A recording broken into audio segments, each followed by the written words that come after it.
चलत्कुण्डलं भ्रूसुनेत्रं विशालं प्रसन्नाननं नीलकण्ठं दयालु मृगाधीशचर्माम्बरं मुण्डमालं प्रियं शङ्करं सर्वनाथं भजामि प्रियं शङ्करं सर्वनाथं भजामि। जय श्री कृष्णा मेरी सोल फैमिली। आध्यात्म आपके अपने चैनल पर आप सबका बहुत बहुत स्वागत है।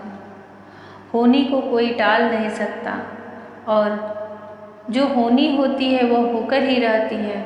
सब कहते हैं कि अनहोनी हो गई, अनहोनी होती ही नहीं। जिसको विधाता ने लिख दिया है, रच दिया है, वह होकर ही रहेगा। माता सती के देह त्याग का प्रसंग प्रारंभ होने वाला है। बहुत ही कारुणिक, बहुत ही हृदय को पीड़ा देने वाला यह प्रसंग है। महादेव के मना करने पर माता सती हट कर ली कि नहीं, मुझे जाना ही है। इसी को बोलते हैं कि जब समय आ जाता है किसी के काल का तो उसे कोई नहीं टाल सकता।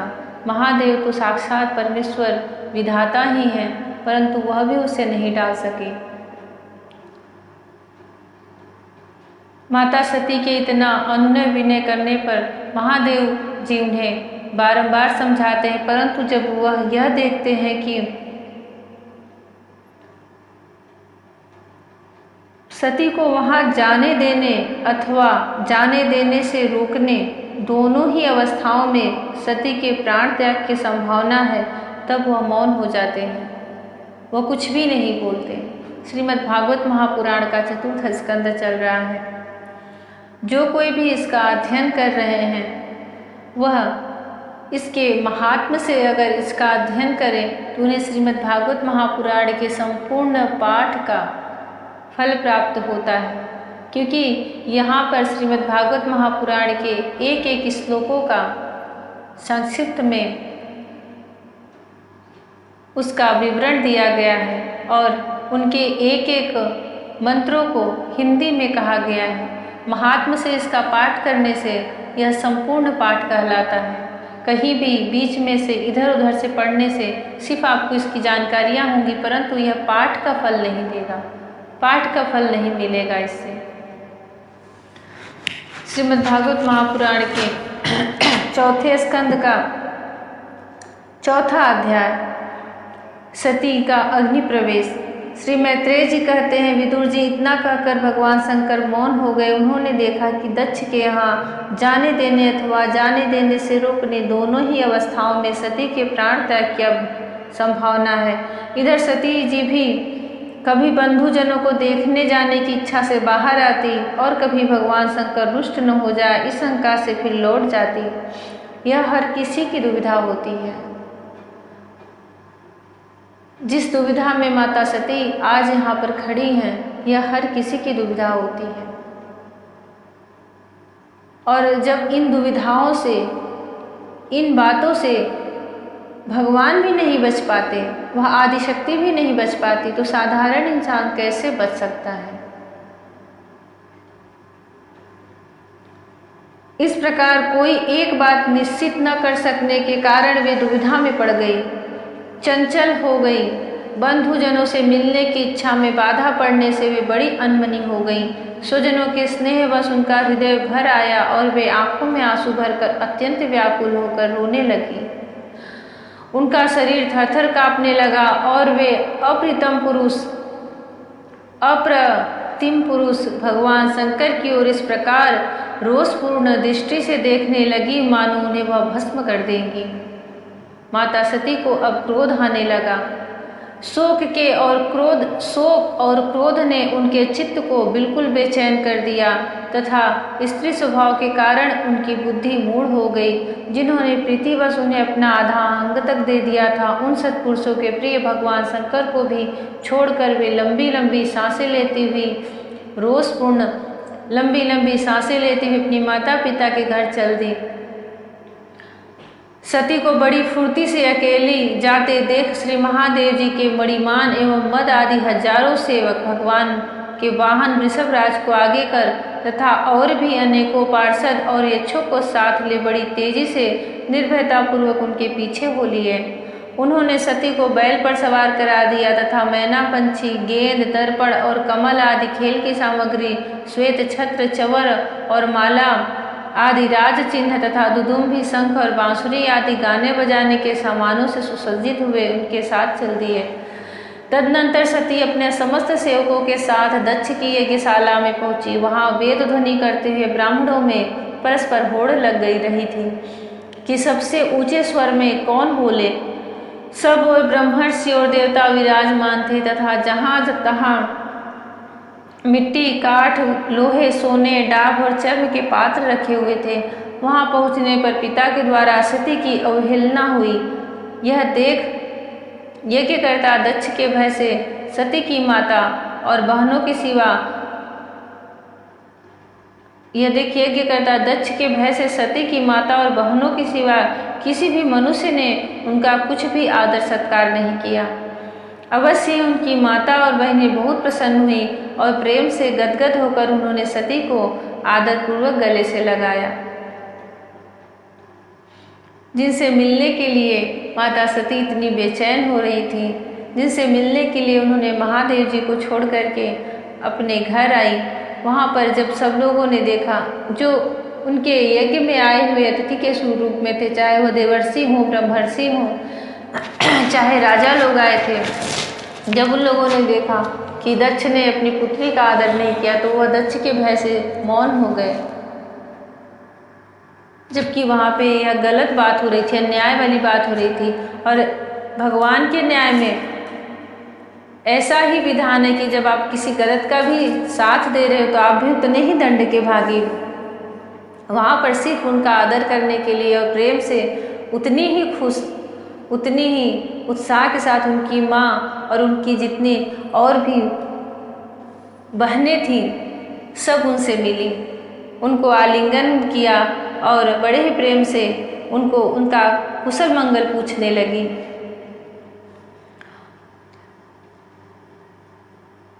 उन बहनों ने और माता ने सती का बहुत आदर सत्कार किया। अवश्य उनकी माता और बहनें बहुत प्रसन्न हुई और प्रेम से गदगद होकर उन्होंने सती जी को आदर पूर्वक गले लगाया। किंतु सती जी ने पिता से अपमानित होने के कारण बहनों के कुशल प्रश्न सहित प्रेमपूर्ण वार्तालाप तथा माता और मौसियों के सम्मान पूर्वक दिए हुए उपहार और सुंदर आसनादि को स्वीकार नहीं किया। सर्वलोकेश्वरी देवी सती का यज्ञ मंडप में तो अनादर हुआ ही था। उन्होंने यह भी देखा कि उस यज्ञ में भगवान शंकर के लिए कोई भाग नहीं दिया गया है और पिता दक्ष उनका बड़ा अपमान कर रहा है। इससे उन्हें बहुत क्रोध हुआ। ऐसा जान पड़ता था मानो वे अपने रोष से संपूर्ण लोकों को भस्म कर देंगी।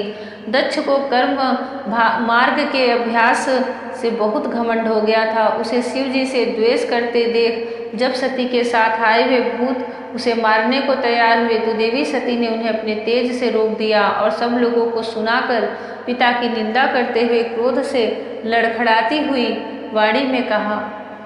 देवी सती ने कहा, पिताजी, भगवान शंकर से बड़ा तो संसार में कोई भी नहीं है। वे तो सभी देहधारियों को प्रिय आत्मा है। उनका न कोई प्रिय है न अप्रिय, अतएव उनका किसी भी प्राणी से वैर नहीं है। वे तो सबके कारण एवं सर्वरूप हैं। आपके सिवा और ऐसा कौन है जो उनसे विरोध करेगा? द्विजवर, आप जैसे लोग दूसरों के गुणों में भी दोष ही देखते हैं, किंतु कोई साधु पुरुष ऐसा नहीं करते। जो लोग दोष देखने की बात तो अलग रही, दूसरों के थोड़े से गुण को भी बड़े रूप में देखना चाहते हैं, वे सबसे श्रेष्ठ हैं। यह सत्पुरुषों की बात हो रही है, न कि उन घमंडी और दुष्ट राजाओं की, दुष्ट व्यक्तियों की, जो जैसे कि दक्ष थे। और ऐसे प्रायः लोग देखे जाते हैं जो कि दूसरों के गुणों में दोष ही ढूंढते रहते हैं। जो साधु पुरुष होते हैं वो तो दोष देखते भी नहीं, दूसरों के थोड़े से गुण को भी बहुत बड़े रूप में देखना चाहते हैं और वे सबसे श्रेष्ठ होते हैं, ऐसा माता सती बोल रही हैं। खेद है कि आपने ऐसे महापुरुषों पर भी दोषारोपण ही किया। जो दुष्ट मनुष्य इस स्वरूप जड़ शरीर को ही आत्मा मानते हैं, वे यदि ईर्ष्यावश सर्वदा ही महापुरुषों की निंदा करें तो यह कोई आश्चर्य की बात नहीं है, क्योंकि महापुरुष तो उनकी चेष्टा पर कोई ध्यान नहीं देते, परंतु उनके चरणों की धूल उनके इस अपराध को न सहकर उनका तेज नष्ट कर देती है। अतः महापुरुषों की निंदा जैसा जघन्य कार्य उन दुष्ट पुरुषों को भी शोभा देता है, जिनका शिव यह 2 अक्षरों का नाम प्रसंगवश एक बार भी मुख से निकल जाने पर मनुष्य के समस्त पापों को तत्काल नष्ट कर देता है और जिनकी आज्ञा का कोई भी उल्लंघन नहीं कर सकता। अहो, उन्हीं पवित्र कीर्ति मंगलमय भगवान शंकर से आप द्वेष करते हैं। अवश्य ही आप अमंगल रूप हैं। अरे, महापुरुषों के मन मधुकर ब्रह्मानंदमय रस का पान करने की इच्छा से जिनके चरण कमलों का निरंतर सेवन किया करते हैं और जिनके चरणारविंद सकाम पुरुषों को उनके अभिष्ट भोग भी देते हैं, उन विश्व बंधु भगवान शिव से आप वैर करते हैं। वे केवल नाम मात्र के शिव हैं, उनका वेश अशिव रूप अमंगल रूप है। इस बात को आपके सिवा दूसरे कोई देवता संभवतः नहीं जानते, क्योंकि जो भगवान शिव शमशान भूमिस्थ नरमुंडों की माला, चिता की भस्म और हड्डियां पहने, जटा बिखेरे भूत पिशाचों के साथ शमशान में निवास करते हैं, उन्हीं की चरणों पर से गिरे हुए निर्माल्य को ब्रह्मा आदि देवता अपने सिर पर धारण करते हैं। जय शिव शंकर। यदि निरंकुश लोग धर्म मर्यादा की रक्षा करने वाले अपने पूजनीय स्वामी की निंदा करें तो अपने में उसे दंड देने की शक्ति न होने पर कान बंद करके वहां से चला जाए, और यदि शक्ति हो तो बलपूर्वक पकड़कर उस बकवाद करने वाली अमंगल रूप दुष्ट जिह्वा को काट डाले। इस पाप को रोकने के लिए स्वयं अपने प्राण तक दे, यही धर्म है। आप भगवान नीलकंठ की निंदा करने वाले हैं, इसलिए आपसे उत्पन्न हुए इस शरीर को मैं अब नहीं रख सकती। यदि भूल से कोई निंदित वस्तु खा ली जाए तो उसे वमन करके निकाल देने से ही मनुष्य की शुद्धि बताई जाती है। जो महामुनि निरंतर अपने स्वरूप में ही रमण करते हैं, उनकी बुद्धि सर्वथा वेद के विधि निषेधमय वाक्यों का अनुसरण नहीं करती। जिस प्रकार देवता और मनुष्यों की गति में भेद रहता है, उसी प्रकार ज्ञानी और अज्ञानी की स्थिति भी एक सी नहीं होती। इसलिए मनुष्य को चाहिए कि वह अपने ही धर्म मार्ग में स्थित रहते हुए दूसरों के मार्ग की निंदा न करे। प्रवृत्ति, यज्ञ यागादि और निवृत्ति, शम दामादि रूप दोनों ही प्रकार के कर्म ठीक हैं। वेद में उनके अलग अलग रागी और विरागी 2 प्रकार के अधिकारी बताए गए हैं। परस्पर विरोधी होने के कारण उक्त दोनों प्रकार के कर्मों का एक साथ एक ही पुरुष के द्वारा आचरण नहीं किया जा सकता। भगवान शंकर तो परम ब्रह्म परमात्मा है, उन्हें इन दोनों में से किसी भी प्रकार का कर्म करने की आवश्यकता नहीं है। पिताजी, हमारा ऐश्वर्य अव्यक्त है, आत्मज्ञानी महापुरुष ही उसका सेवन कर सकते हैं। आपके पास वह ऐश्वर्य नहीं है और यज्ञशालाओं में ज्ञान से तृप्त होकर प्राण पोषण करने वाले कर्मठ लोग उसकी प्रशंसा भी नहीं करते। आप भगवान शंकर का अपराध करने वाले हैं, अतः आपके शरीर से उत्पन्न हुए इस निंदनीय देह को रखकर मुझे क्या करना है। आप जैसे दुर्जन से संबंध होने के कारण मुझे बड़ी लज्जा आती है। जो महापुरुषों का अपराध करता है उससे होने वाले जन्म को भी धिक्कार है। जिस समय भगवान शिव आपके साथ मेरा संबंध दिखलाते हुए मुझे हंसी से दाक्षायणी दक्ष कुमारी के नाम से पुकारेंगे, उस समय हंसी को भूलकर मुझे बड़ी ही लज्जा और खेद होगा। इसलिए उसके पहले ही मैं आपके अंग से उत्पन्न हुए इस सौतुल्य शरीर को त्याग दूंगी। महादेव के अपमान से माता सती को बहुत ही पीड़ा होती है और बहुत ही क्रोध आता है। वह अपने पिता को इस प्रकार की बातें कहती है सबके सामने उस यज्ञ मंडप में, और उनको महादेव के जो स्वरूप है, महादेव जी का जो स्वरूप है उसका अर्थ बताती हैं। परंतु दक्ष तो निर्बुद्धि था, उसको अपने कर्म कांडों से, अपने धन से इतना ज़्यादा अहंकार हो गया था कि उसको कुछ नहीं दिखाई दे रहा था। श्री मैत्रेय जी कहते हैं, कामादि शत्रुओं को जीतने वाले विदुर जी उस यज्ञ मंडप में दक्ष से इस प्रकार कहा, देवी सती मौन होकर उत्तर दिशा में भूमि पर बैठ गई। उन्होंने आचमन करके पीला वस्त्र ओढ़ लिया तथा आंखें मूंद कर शरीर छोड़ने के लिए वे योग मार्ग में स्थित हो गई। उन्होंने आसन को स्थिर कर प्राणायाम द्वारा प्राण और अपान को एक रूप करके नाभि चक्र में स्थित किया। फिर उदान वायु को नाभि चक्र से ऊपर उठाकर धीरे धीरे बुद्धि के साथ हृदय में स्थापित किया। इसके पश्चात आनंदिता सती उस हृदय स्थित वायु को कंठ मार्ग से भ्रुकुटियों के बीच में ले गई। इस प्रकार जिस शरीर को महापुरुषों के भी पूजनीय भगवान शंकर ने कई बार बड़े आदर से अपनी गोद में बैठाया था, दक्ष पर कुपित होकर उसे त्यागने की इच्छा से महामनस्विनी सती ने अपने संपूर्ण अंगों में वायु और अग्नि की धारणा की। अपने पति जगत गुरु भगवान शंकर के चरण कमल मकरंद का चिंतन करते करते सती ने और सब ध्यान भुला दिए। उन्हें उन चरणों के अतिरिक्त कुछ भी दिखाई न दिया। इससे वे सर्वथा निर्दोष अर्थात मैं दक्ष कन्या हूँ ऐसे अभिमान से भी मुक्त हो गई और उनका शरीर तुरंत ही योगाग्नि से जल उठा।